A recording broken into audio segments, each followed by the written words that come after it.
takbir malam. Lembu tak boleh takbir alam. Sama-sama dia boleh takbir. Mana ada lembu jaga lembu?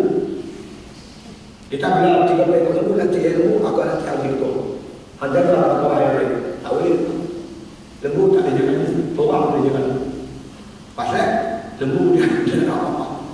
Tapi satu menarik yang saya tengok, satu insiden yang berlaku di Zoo Taipei. Oh, yang terpelik. Dan tu kadang-kadang binatang baik dengan manusia. Di Perak, entahlah di sini.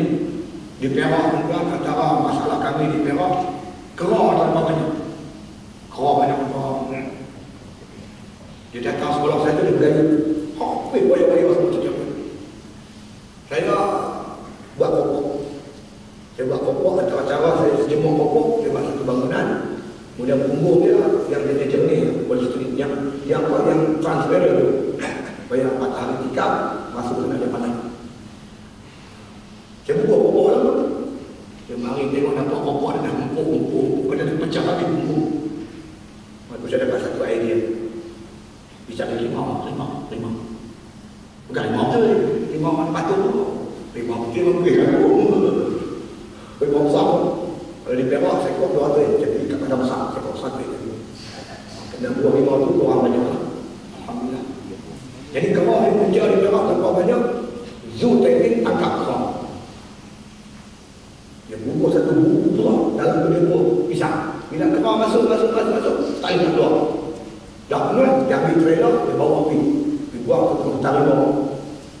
Kemudian tu apabila di tengah hutan tak ada makanan, kerang-kerang dia masuk kampung. Ganggu dengan tanaman kita dan sebagainya. Jadi satu trailer dah bawa pergi. Orang ramai ke mana? Dia pasang satu lagi buku. Kerang pun masuk, tak boleh keluar. Masuk, boleh keluar. Kemudian datang Raja Kerang. Datang Raja Kerang ni. Raja Kerang ni juga, saya tengok dia datang.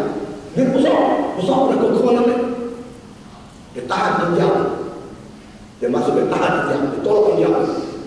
Injak dia tutup balik dia tak masuk. Bila kerang masuk, dia tutup, tapi dia tahan. Dia buat tangan macam ni. Kerang satu keluar. Bila kerang keluar, dia buat tepuk tangan. Last sekali tak habis semua kerang keluar daripada perangkap tu, dia bergerak daripada perangkap tersebut. Orang kata begitu, pemimpin kerang sayang banyak dia. Dia selamatkan satu kerang. Ada yang selamatkan dalam surat 6, iaitu surah Semut. Bagaimana tuan-tuan sekalian, ketika Nabi Sulaiman lalu pada satu kawasan, maka Nabi Sulaiman dengar Raja Kerang bercakap dengan kerang yang lain. Mana Raja Kerang diarahkan supaya rakyat dia masuk ke lubang masing-masing. Kerana Sulaiman ni lalu takut terpijak. Sedangkan Sulaiman datang ni, Nabi Sulaiman dia bawa macam-macam tertua dia.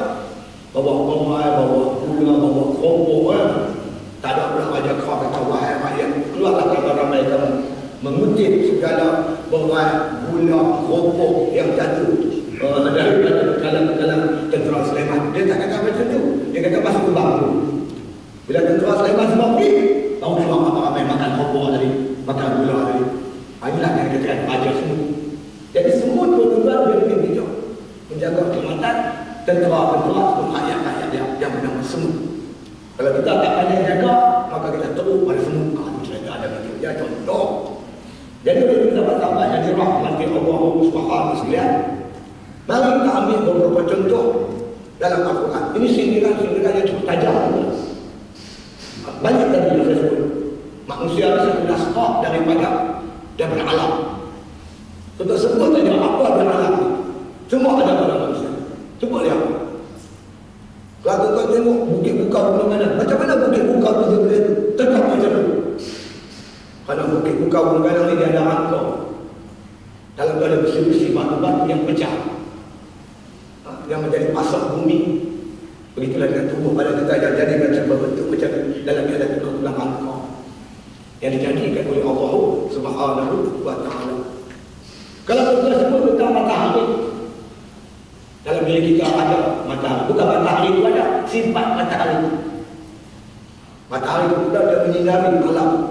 Bila matahari surut, jelas sesuatu. Dalam diri kita tuan ada yang lebih terang pada matahari, yang dinamakan matahari.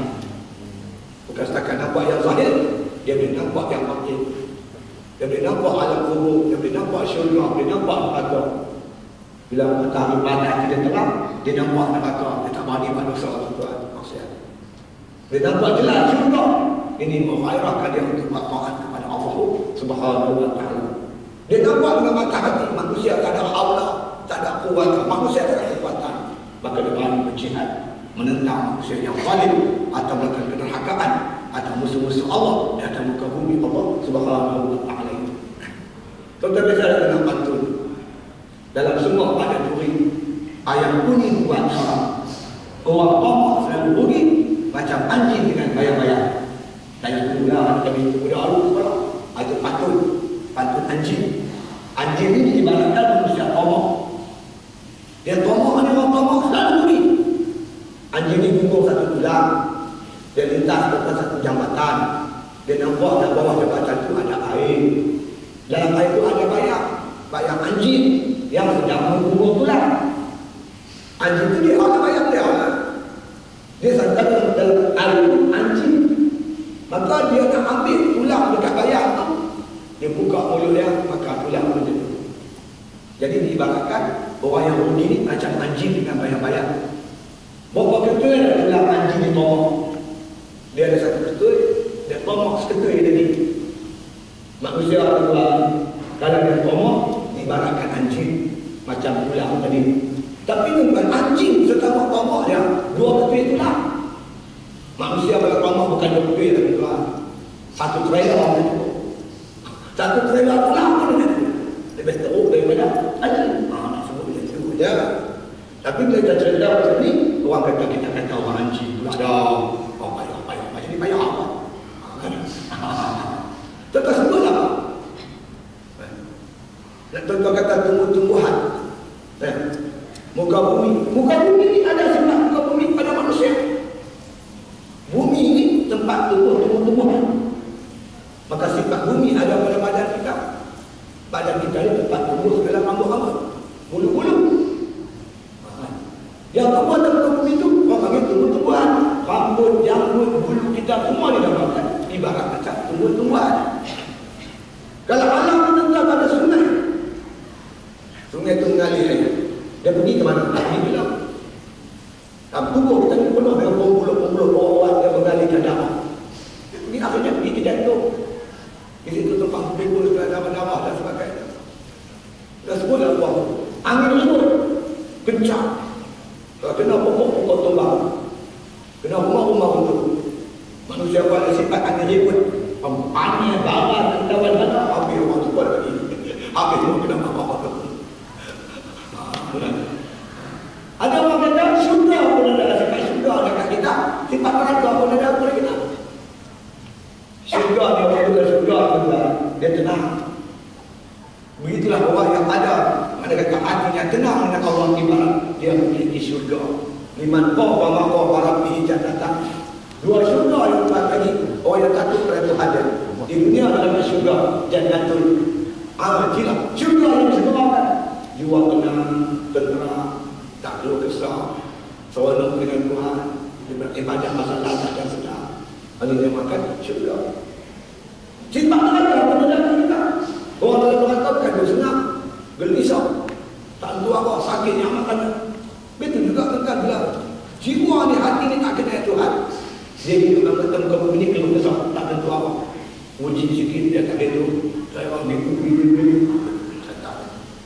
bahkan ada orang kita tuan, lauhan mahfuz sifat roh pun ada pada kita.